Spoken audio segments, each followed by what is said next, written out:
Welcome to General Structures 2 and Lateral Forces, Lesson 4, Example number 7. And it gives us an 8-inch thick concrete parapet wall in seismic zone 4. I guess should write this down. So we've got what? An 8-inch concrete parapet.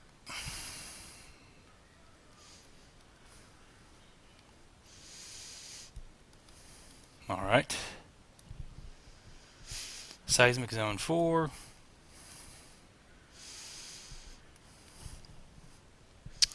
And the parapet wall extends 4 feet above the roof line. So, in case you don't know what a parapet is, well, a parapet wall, I'm assuming, is, let's say you have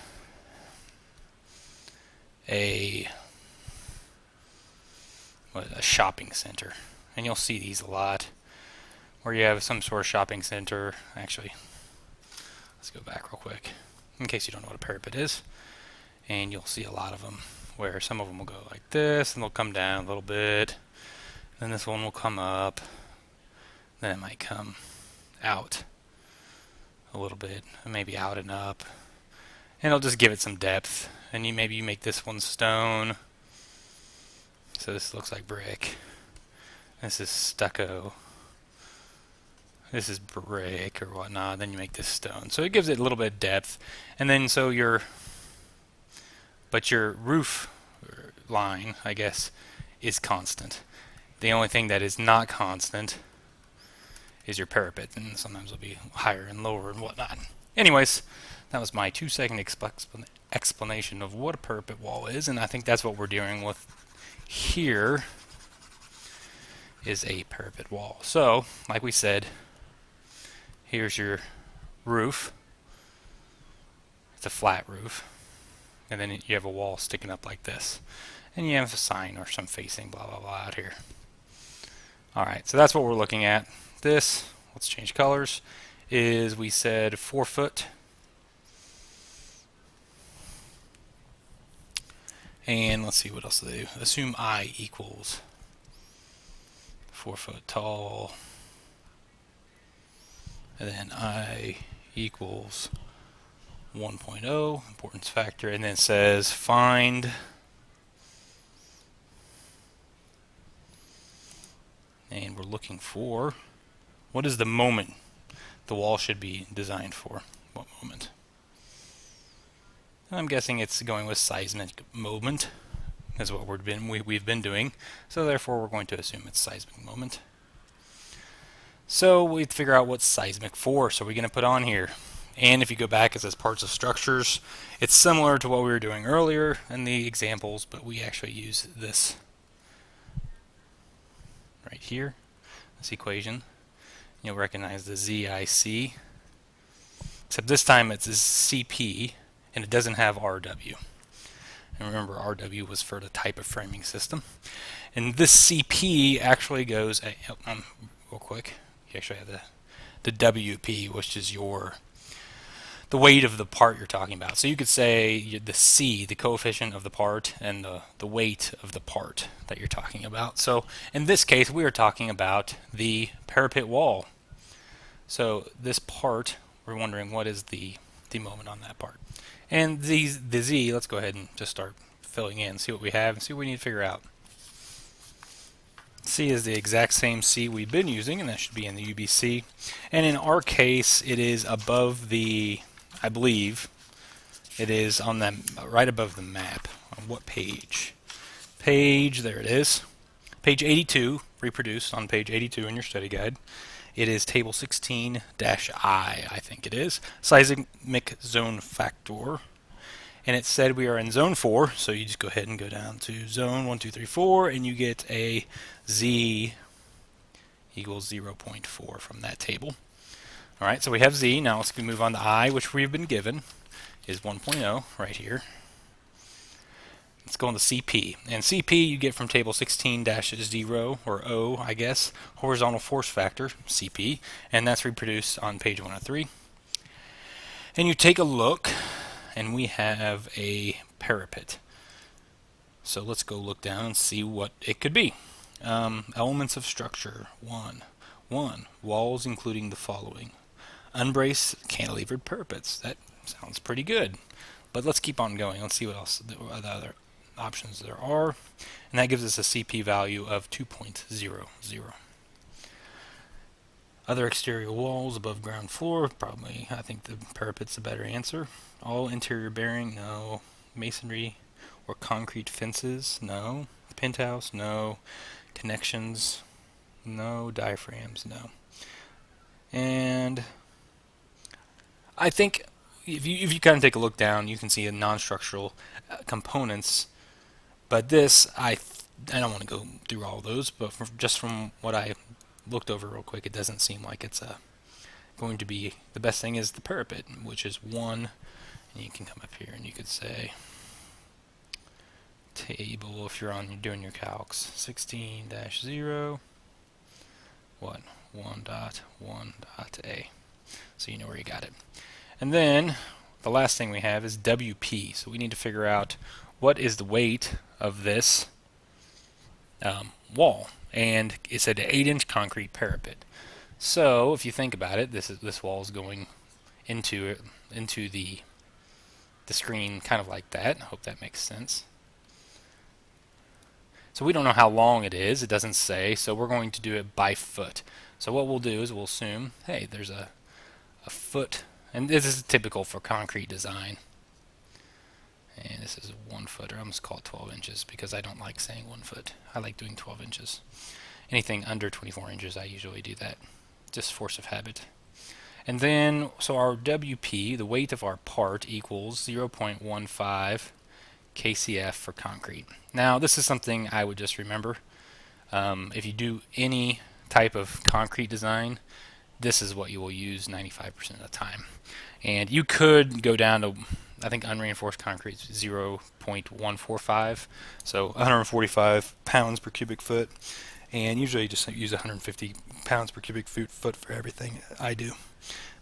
So what you want to do is take 150 pounds per cubic foot, or 0.15 kips per cubic foot, and you want to hit it by how thick it is. It's 8 inches.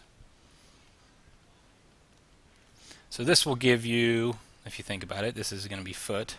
This will cancel out into 1 foot. It's 8/12 of a foot. So 0.15 times 8/12, and you get 0.100. That's going to be kips per square foot now. So if you want to think about it, this weight is that's kind of hard to think about it. It's 0.1 kips per square foot. And remember, we're thinking this way now, since it's part of that. And that, obviously a weight is going down, it's gravity load, but this load is actually looking towards it, since we're talking now about seismic. So we're going to change this into a seismic load. So let's go ahead and do that. And we do that by multiplying it, or putting it back up into here, into there. So that's kind of the lateral equivalent. So we say FP equals your Z, 0.4, your C, or your I, your CP, times your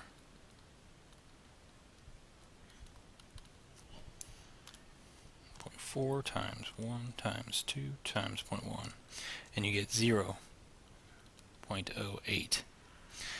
And that is going to be in KSF, I believe, because we didn't hit, this is unitless, this is unitless, that is unitless, and therefore we're still in KSF.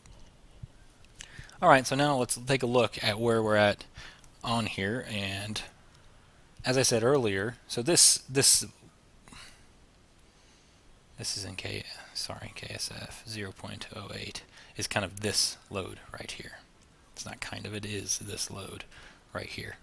It's an 0.08 KSF load. So let's turn that into something we can use to get moments. Because remember, we want to go with a moment here, and we know we're doing a foot wide section, and we're doing a 4 foot tall. So let's go ahead and multiply it. 0.08 KSF times 4 foot. And if you think about it, what that will give you, let's change to purple, is 0.08 times 4 foot, which is what, 32.32. 0.32, and that's going to be KLF. And we're doing this at one step at a time. You could actually do this all in one big giant step. But if you think about it, that's like doing the distributed. Actually, we're going that way, aren't we? So distributed this way. So now we're looking at a load that looks more like this. So it's a line load at 2 foot up. It's at 2 foot up. That's a 0.32 kips per linear foot at 2 foot, because it's halfway in between. And that's just remember, if you have your distributed load, think about it as if you had just a simple uniform distributed load over a simple beam. If you did this, you would have to get an equivalent load here. And it's the same thought process. You multiply, this is W, this is L, so this would equal W, L. All right. So we're 0.32 KLF times 2 foot, which what I would do is go ahead and multiply this out, because I would say 0.32 kips per foot times 2 foot equals 0.64 kips. But actually, what I would say is foot kips per foot. And this is how I usually write it so I don't confuse myself. I know I'm doing it in per foot type of situation for concrete, but I'm looking at 0.64 foot kips.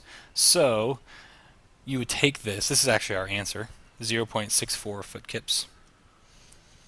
So that's what the moment is right here. That's your moment. Let's put moment equals that. And so that's our answer, 0.64 foot kips for our wall. That's what you'll have to design for. So when you go back to design, you have to remember, hey, I'm designing for 1 foot area, so you have to figure out what your area of steel is. You already know that you have you know the dimension of your concrete, and you look at it at a 12-inch wide section. So you need to find your area of steel. You need to resist this moment. Excuse me. You'd have to hit this with some sort of load factor for seismic. So this is M. You want to get M times load factor equals MU. So that would be your MU. And then you want to figure out, obviously you'd want to look at wind and whatnot to make sure that your seismic actually controls. But then you have to make MU less than phi MN. And if you remember this from our concrete section, then that is great. And this is LFD design. And phi MN equals phi AS FY D minus A over 2. And I hope you remember that. If not, don't worry about it. And AS you get from your reinforcing bars. And remember, that's per foot reinforcing. So you'll see how many reinforcing you put in this per foot. So you're looking at this area right here, or this section right here. And remember, it's going to be bending this way, or this way is what we're designing for. So your D, or your H, is going to be up and down. So your H is going to be equal to 8 inches, and your B, which is your base, is going to equal 12 inches, and that's your design. And then sometimes you can just go ahead and make some assumptions, but this is basically what you're looking at. You have 8, let's say that's a cut section, and this is what you're designing for. Of B equals 12, H equals 8. So you're going to have even smaller. There's your reinforcing. And you're going to have, like right here, to the center of the reinforcing, down there is your D. And then A equals AS FY 0.85 F prime C B. And you should be able to get everything from there. That's real quick. If you need help, go back to some concrete videos and they should help. See you in the next video.